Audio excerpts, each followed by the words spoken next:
The Equitable Life Assurance Society presents This is Your F.B.I.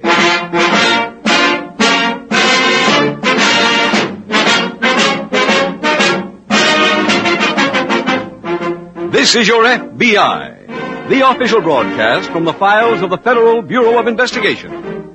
Presented transcribed as a public service by the Equitable Life Assurance Society of the United States and the Equitable Society's representative in your community.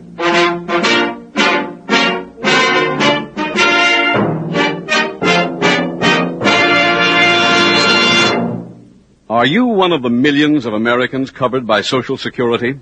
If so, you'll be vitally interested in tonight's commercial message from the Equitable Life Assurance Society.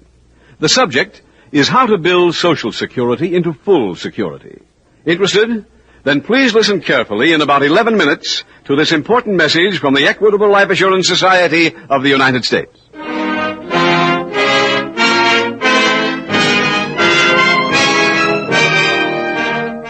Tonight, the subject of our FBI file, hijacking. Its title, The Tropical Frame-Up.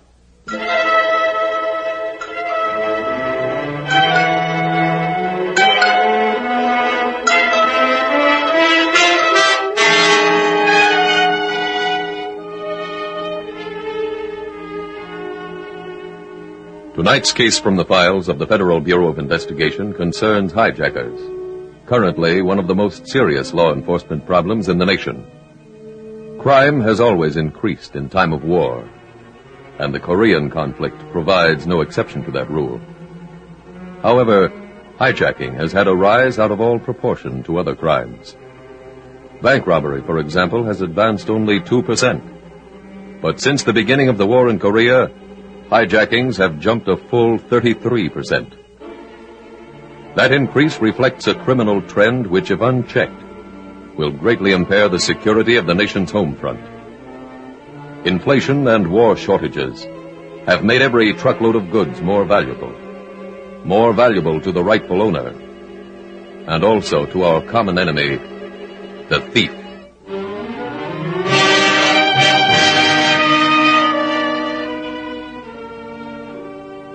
Tonight's FBI file opens in a large eastern city. An attractive young woman is just admitting a guest.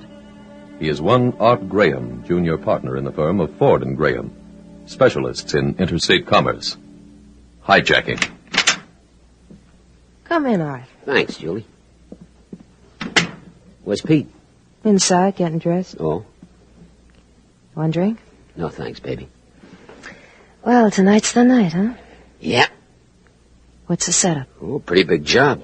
Mm-hmm. Nearly 4,000 cases of bonded whiskey. Hey. We gotta knock off 4 trucks. Well, that's really a tough order. Well, we got it all laid out. Everybody knows what they're supposed to do. Shouldn't be any trouble. How much cash will that stuff bring? Oh, a real bundle. That I like. Hey, Julie, where's that big run? Oh, hi, Artie. Hiya, Pete. Hey, I'm glad you stopped by here, kid. I got something I want to spring on you and Julie both. What were you looking for? That big brown envelope, honey. Oh, it's right over there on the table. Oh, okay. Good. You know, there's something in here I want to show you. What is it? Pictures. Now sit down, both of you. Hey, what is this? Sit down, will you? Okay. Look, Artie, when you and I started in business together, we agreed that if either one of us ever wanted to pull out sometime, he could. You remember? Yeah. Well, tonight's my last job. What? Are you kidding? I got plenty of lettuce packed away for me and Julie. We're going to get out of this larceny business for good. What are you talking about? Here you are, baby. Take a look at these pictures. What's this? It's a banana plantation. So? So I bought it a month ago. What do you know from bananas? Well, it's your favorite dish, ain't it? Bananas and cream for breakfast? Yeah. Well, then you got a whole plantation of them to go against. Hey, where is this joint? Boca Grande. That's in Africa. No, it's an island near Cuba. Belongs to the United States, so we don't need a passport. It's still Africa. Okay. Anyway, sweetheart, we're leaving on the boat in the morning. From then on, we're living like dukes and duchesses. How's it sound to you? Well... Oh, what do you think about it, Art? I think it's swell. Sure, and so will you, Julie, when you get to thinking about it. Hey, wait a minute. Look at that time. I got to go and case that warehouse where they're loading the trucks. I'll pick you up in about 30 minutes, Artie. Artie, look, build Julie up on Boca Grande while I'm gone, will you? Yeah. See you later. Well, sweetheart? If he thinks I'm going to Boca Grande, he's nuts. He wants you to leave in the morning. Yeah. All right, what are we going to do? You got to think of something quick. Don't the idea appeal to you? Boca Grande, a plantation, living safe and easy? Not without you. And you know it. And I've already thought of something. What do you mean? I mean, it was real nice of Pete to buy that plantation for you and me. Huh? He wants to retire? Okay, I'll see to it tonight that he does retire. For keeps.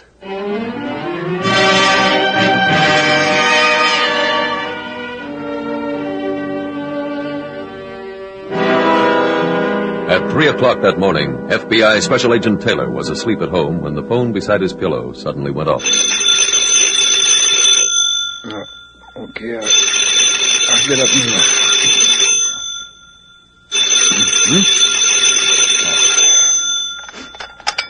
Hello. Jim, this is George Wilcox. Yeah? Sorry to wake you, but something broke and the SAC put us on it. No, it's all right, George. What is it? 4 whiskey trucks were hijacked on Route 1 shortly before midnight. Each of them was carrying 1,000 cases of bonded bourbon. Yeah. Well, so far, we've located 3 of the trucks. Full? No, they'd already been unloaded. Sounds like a well-organized job. It sure was. That's why I don't understand where that 4th truck is. The 3 we found were together. Maybe motor trouble on the way back? Could be. If they abandoned it on the highway, we ought to know pretty soon. There's a 3-state alarm out on it. Did you get anything from the 3 you located? No, but I interviewed the drivers, and the hijackers used the same M.O. as that Central City job last month. Well, that file's still open, isn't it? Mm-hmm. So it could be the same gang. Well, why don't you pull that file? Pardon me, Jim. Somebody on the other phone. Okay. Wilcox. Oh, yes, Lieutenant. You did? When? Oh, where was that? Uh-huh. Yes, I know the place.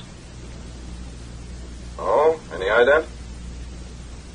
I see. All right, thanks. Yes, right away.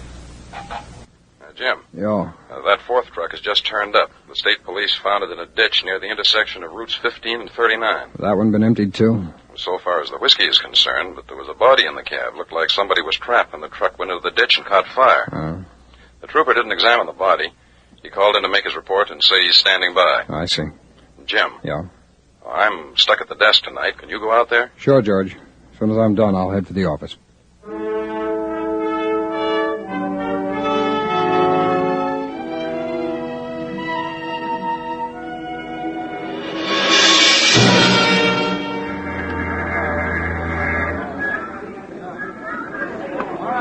Bon voyage, Art. What?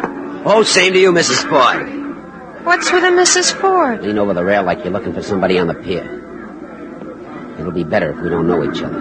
Why? You're supposed to be making this trip with your husband. Oh, I already told the purser he couldn't get aboard in time. Play it my way. Okay, but... But what? Art, you don't think there's any possible chance of anybody finding out? About last night? Mm-hmm. Everything's clean. You're sure? Chuck Baldwin took care of it. He was driving the truck Pete rode in when they hit a dark stretch. Chuck tapped out your ever-11, ditched the truck, and set fire to it. Oh. Morning papers even got a picture of the truck all burned and a thing about a guy's body being found inside. There goes the gangplank. Well, we'll be pulling out in a couple of minutes. Want to hit the bar and buy a girl a drink? We don't know each other, remember? Ah, come on. Let's have some fun. Look, before you know it, we'll be in Boca Grande. Just the 2 of us on that plantation. Let's save it for there. Goodbye, Mrs. Ford. Nice to run into you again.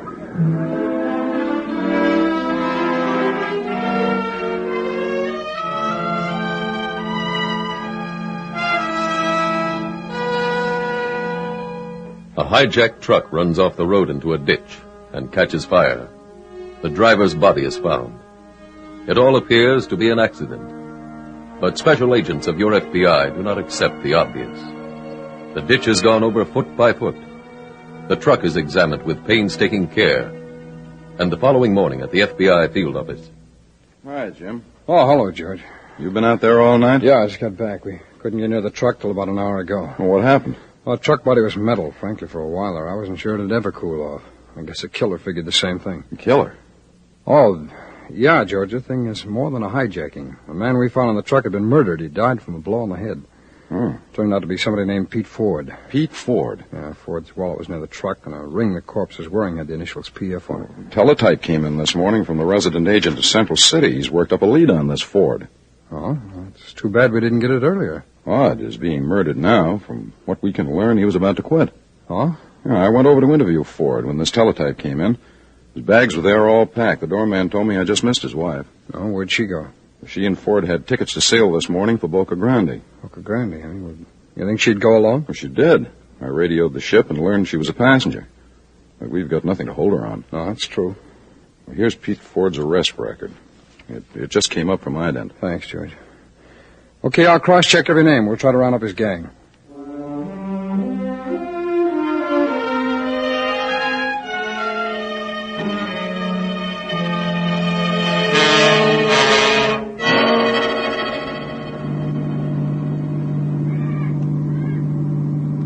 Oh, brother, what a joint. Pete was right. There's sure plenty of bananas. I wonder when we hit the plantation. Are you kidding? We're on it. Huh? If this map ain't lying, those are all mine. Well, one thing's for sure, we'll never starve. Art. Huh? Look through those trees. That house. Holy. Isn't it beautiful? Looks like a railroad station. And it's ours. Good old Pete. Art, please. Please what? Let's forget Pete. Okay with me. What a joy for a party. Yeah, we'll have him. You got the key? Yeah. Here. You want to look around out here first? No, let's go in. All right.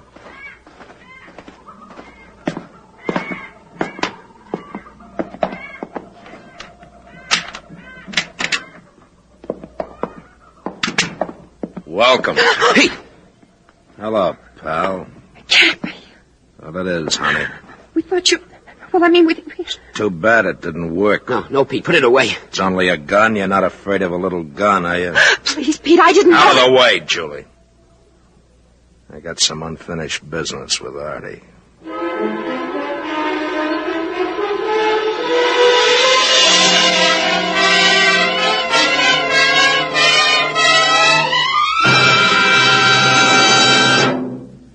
We will return in just a moment to tonight's exciting case from the official files of the F.B.I. Now let's turn for a moment from lawbreakers to the kind of law-abiding family that's the backbone of America. I'd like to introduce Mr. and Mrs. Fairchild, George and Pamela Fairchild. Good evening. Good evening. You've been married how long, Mrs. Fairchild? Almost 7 years. Children? Mm-hmm. 2 boys. Now, Mr. Fairchild, I'm going to ask you a question on a subject most men and women don't like to think about. However, it's an issue that every family with children ought to face. Well, fire away, Mr. Keating. Mr. Fairchild, if you should die, could your wife support those 2 boys on $120 a month? That's about what you'll get from Social Security. $120 a month. You couldn't live on that, could you, Pam? Well, I don't see how. What would be the minimum amount? Oh, I don't know. About... George, what would I need anyhow? Gosh, I don't know. What you 2 do need is this fact-finding chart for fathers and mothers put out by the Equitable Society. Fact-finding chart. What does it do? It's a special chart issued by the Equitable Society to help you figure up exactly what income your family would need if the breadwinner should die unexpectedly. Say, that's a very good idea. That's something we ought to know. You'll have the answer in 5 minutes with this Equitable fact-finding chart for fathers and mothers. Now see, you're guided every step of the way by easy-to-understand pictures. Every major item of living expense is included, so you get an answer that's trustworthy and accurate. I think it would be fun to fill this chart out. What do they charge you for it, Mr. Keating? Not 1 cent. It's free. Your Equitable Society representative will be glad to give you a copy.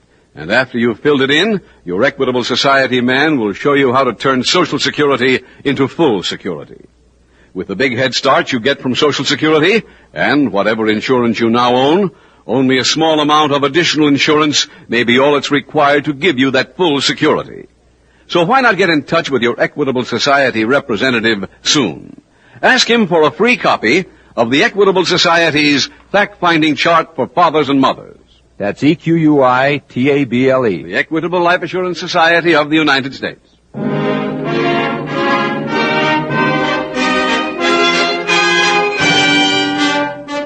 And now back to the FBI file, The Tropical Frame-Up.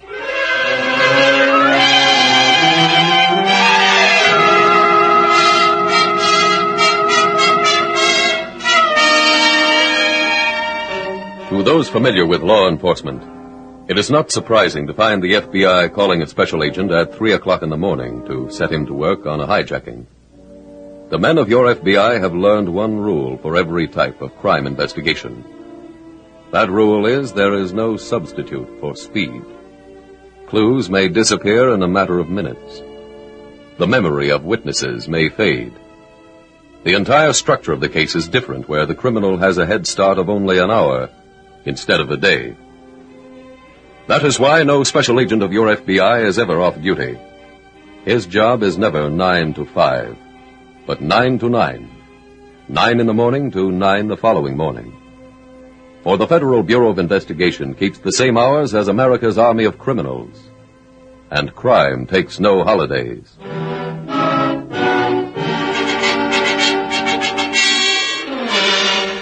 Tonight's file continues on the island of Boca Grande. Special Agents Taylor and Wilcox are in the office of the island's chief of police. And so it would seem pretty obvious that the man whose body we found in the truck was Pete Ford. Senor, you were able to get no fingerprints? No, we tried, but it was impossible. I see. Now, about this Pete Ford's wife. Well, we're not sure, but we got reason to believe that she may have been mixed up in the killing. Oh. See, we uncovered evidence that Ford had a partner named Art Graham. We then learned that Graham and Mrs. Ford were better than just good friends. I see. And according to the passenger list of the boat Mrs. Ford took down here, one of her traveling companions was the same Art Graham. The old story, yeah? That's right. Oh, have you been able to get anything for us yet? No, senor. When I got your cable, I sent a man to see if Senor Ford bought any property on the island. So far, I have heard nothing from him. We did a little checking before we came over here. On Ford? No, we tried to locate Graham, but no hotel here or in San Saba had him registered. We brought pictures of Graham, if you could distribute them. Oh, certainly, senor. Thank you. Chief Brazos. This is Gonzalez. I'm at the Hall of Records. Have you found anything yet? Just now. Senor Ford bought a banana plantation last month. The Solano family sold it. Oh, I know where that is. Thank you, Gonzalez. Come back to the office immediately.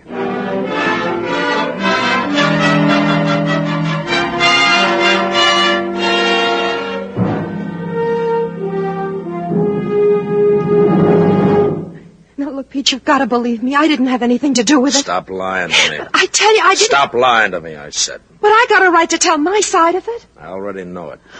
Okay, then, if you're satisfied with what you think, kill me. Go ahead. All right, let's hear your story. This is the truth, Pete, so help me. Go on. Well, when you didn't come back from that job, by the time morning came, I was scared stiff. Yeah? Yeah. And then Art came to the apartment all in a lather and said something had gone wrong and you were plenty hot with the cops right then. Yeah? Yeah. And he said you told him to get me on the boat and come on down here with me, to look after me until you'd cooled off and could make it here yourself. No kidding.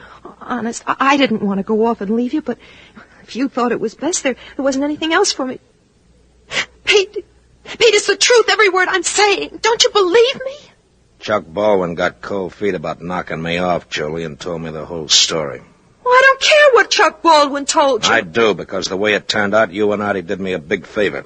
What do you mean? As far as the cops are concerned, Pete Ford is a dead man. What? I did to Chuck Baldwin what he was supposed to do to me. Then I fixed it so the cops would think he was me. But... Then I grabbed a plane and come on down here to be on hand to greet you and Artie when you arrived to set up housekeeping. Oh, listen, Pete. Shut up. And since you and Artie did me such a big favor, I'm going to do you one now. I'm going to let you stay and keep house with Artie. But you might have a little trouble explaining to the cops why he has to lie down all the time. You know, I couldn't have been the cause of it. Remember? I'm dead. Pete, come back! You can't So long, sucker! And enjoy the bananas.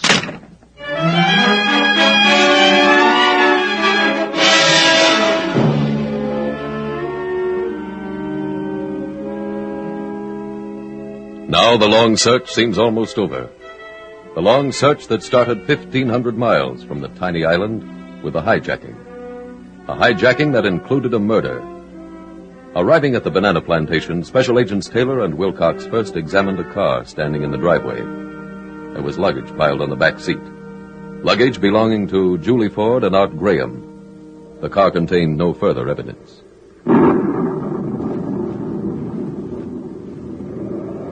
Well, let's go up to the house, George, huh? Oh, okay, Jim. It's quite a place that Ford picked up. Yeah. Brazos was right about that storm coming up. I hope it doesn't hit too quick. No. Oh, George, you better cover me. Right. Hello, Mrs. Ford. I don't know you. We're special agents of the F.B.I. Here are my credentials. I see. Well, what do you want here? I mean... All right, come on in. Thank you. Go ahead, George.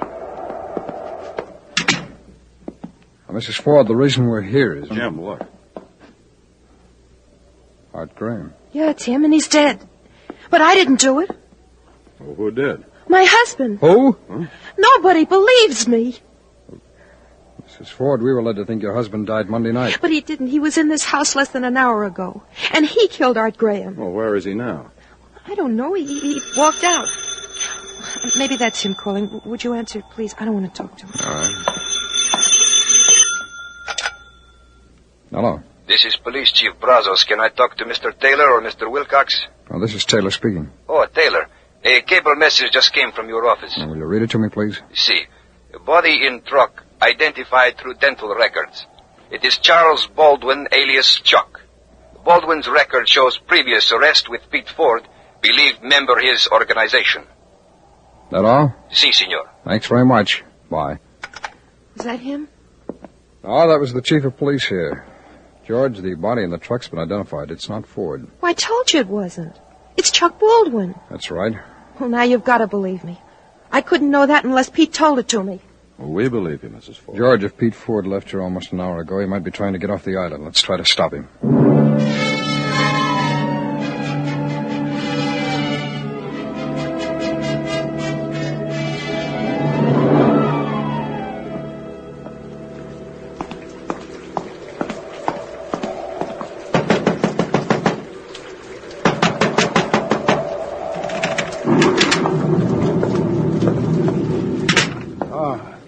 That was you knocking. Yeah. Brother, what a storm. Yes, a bad one. Is that your boat tied up at the foot of the pier? Yes. I want to charter it. All right. Wait till I look in the book. Let's see. Well, tomorrow it's rented. Sunday it's rented. Monday... I want it right now. Fishing is not good in the storm. I don't want to fish. I got to get to Cuba. I'm sorry, mister. If I took you there, I wouldn't be back in time for tomorrow, and I'm rented already. Your sign out there says $50 a day.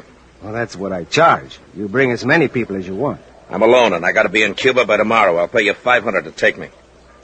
$500? Yeah. Oh. What about it? All right. All right, come on. No, not now. We have to wait till the storm clears. Huh?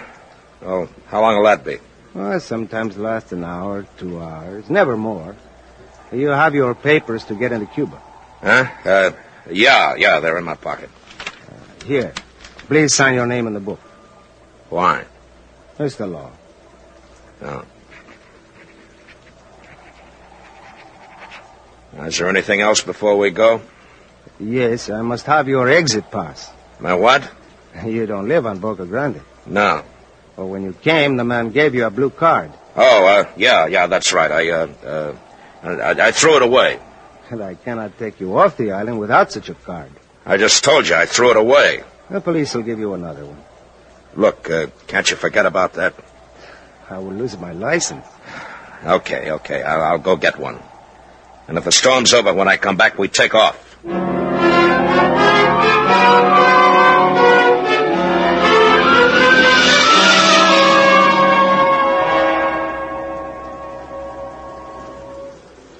Jim, look at that rain. I see something that bothers me even more. Well, what's that? That patch of clear sky out there. The storm will probably be over pretty quick. Well, when it is, we can pick up the search again. Well, I'm afraid Pete Ford might be waiting for it to clear, too. But there's only 2 ways he can get off the island, and we've checked the airlines and the steamship offices. Yeah, I know. Brazos didn't come up with any more charter services, did he? No, none we didn't cover. Well, then maybe Ford's going under somewhere on the island. After all, he's got nothing to go back to the States for. Yeah, that's true enough. I doubt he'll break his neck to get to Chuck Baldwin's funeral. Baldwin? Yeah, what about him? Look, so far as Ford knows, We still think he's dead, right? Yeah. Come on, George. Let's make all those calls again.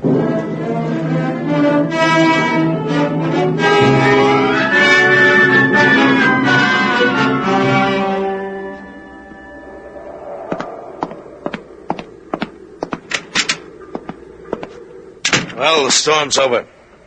Did you get the exit pass? Yeah. Can I have it? When we get to Cuba. I must put it with my papers before we go. I said you'll get it when we hit Cuba. I'm sorry, Mr. Baldwin. I need it now. Okay. What are you doing with that gun? You wanted to see my exit pass? This is it. It's my passport to Cuba, too. I'm not afraid. I had a lot of guys say that. I never knew any of them who really wanted to die. You the first? No. But you can't kill me. Why not? If you do, how will you get to Cuba? Maybe I'll find another boat. I got a chance if you don't take me, but not you. Turn me down and you're dead.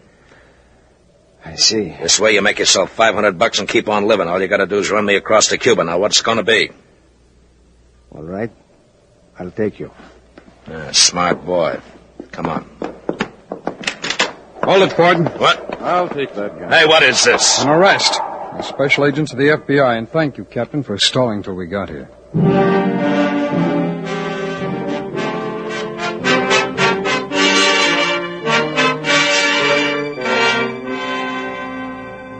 Pete Ford was brought back to the United States and turned over to local authorities who tried and convicted him on a charge of murder. All other members of his hijacking organization were rounded up and convicted in federal court for theft from interstate shipment. Special Agents Taylor and Wilcox located the charter service Pete Ford was trying to use when they checked to see if anyone employing the name Chuck Baldwin had applied for transportation. And so another case from the files of your F.B.I. was closed. Closed with the arrest and conviction of the criminals. That result was important to you, the decent citizen, wherever you are. For crime begets crime. And if one killer is allowed to go unpunished, he might kill again. Both of Pete Ford's victims were fellow criminals. But had he not been apprehended, had he gotten to Cuba and then back to this country, his next victim might have been an innocent truck driver, a passing motorist. Might indeed have been anyone, even you.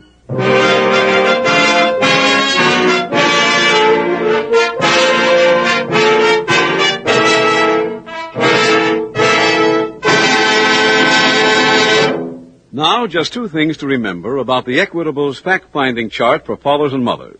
First, it shows you exactly what monthly income your family would require if the breadwinner should die unexpectedly. Second, this pictorial chart doesn't cost you 1 cent. Ask your Equitable Society representative for a free copy. If you cannot locate an Equitable agent, send a postcard care of this station to the Equitable Life Assurance Society of the United States.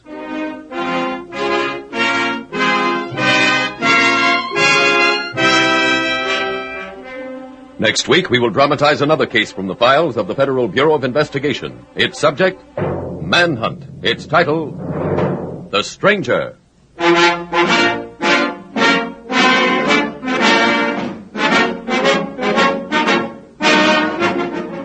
The incidents used in tonight's Equitable Life Assurance Society's broadcast are adapted from the files of the Federal Bureau of Investigation. However, all names used are fictitious, and any similarity thereof to the names of places or persons, living or dead, is accidental. Tonight, the music was composed and conducted by Frederick Steiner. Your narrator was William Woodson, and Special Agent Taylor was played by Stacy Harris. Others in the cast were Michael Ann Barrett, Bill Conrad, Herb Ellis, Billy Hallop, Gaylord Pendleton, and Vernon Rich. This Is Your F.B.I., a Jerry Devine production, was directed by Sid Goodwin. This is Larry Keating speaking for the Equitable Life Assurance Society of the United States and the Equitable Society's representative in your community, and inviting you to tune in again next week at this same time when the Equitable Life Assurance Society will bring you another thrilling transcribed story from the files of the Federal Bureau of Investigation. The Stranger on This Is Your F.B.I. Stay tuned for the adventures of Ozzie and Harriet. There's fun for the whole family when Ozzie and Harriet come your way next. This program came to you from Hollywood.